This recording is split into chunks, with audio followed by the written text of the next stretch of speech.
ఇప్పుడు నేను ఒకటే చెప్తున్నానండి సినిమా గురించి. ఈ సినిమా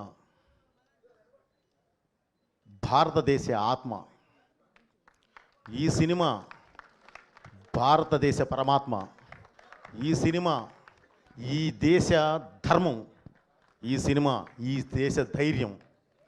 ఇలాంటి ఒక అద్భుతమైన వేదిక మీదే, ఫౌండేషన్ మీదే ఈ సినిమా చేయడం జరిగింది. అంటే ప్రపంచ దేశాల్లో మీరు ఎక్కడికి వెళ్ళినా సరే మీకు ఒక మతం కనిపిస్తుంది, కానీ ఈ దేశంలో మాత్రమే ఒక ధర్మం కనిపిస్తుంది, సనాతన హైందవ ధర్మం. ఆ ధర్మాన్ని బేస్ చేసుకొని వెళ్ళేదే ఈ సినిమా.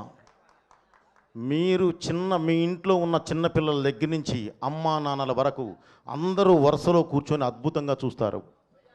అది నా బాధ్యత, నేను మీకు ఇస్తున్న హామీ.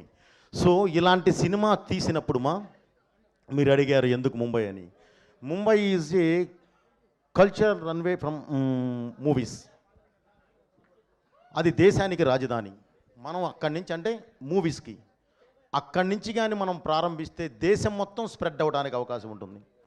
దేశం మొత్తం ఈ సినిమా చూడాలి అన్న కలతోనే ముందు పబ్లిసిటీ స్టార్ట్ చేసి అక్కడికి వెళ్ళి మనం పబ్లిసిటీ స్టార్ట్ చేసాం. అది మెయిన్ ఎయిమ్. నెక్స్ట్ అండ్ ఇంకొక క్వశ్చన్ ఉంది. మా అందరికీ మీరు ఏ డైలాగ్ రాసినా అది గూస్ బంప్స్ క్రియేట్ చేస్తూనే ఉంటుంది ప్రతిసారి మీ కాంబినేషన్. కానీ స్పెషల్గా ఈ అఖండ 2లో మీకు గూస్ బంప్స్ క్రియేట్ చేసిన డైలాగ్ ఏంటి, సీన్ ఏంటి? నీ బిడ్డల్లో ఏ బిడ్డ బాగుంటాడు అంటే ఏం చెప్తాం చెప్పుమా. ఇది రాసింది నేనే, ఇది తీసింది నేనే. సో అది ఎంత ఇది చేసినా సరే దాన్ని ఒక ప్లాట్ఫామ్ ఎక్కించే విధానం ఉంటుంది సెల్యులాయిడ్ మీదకి.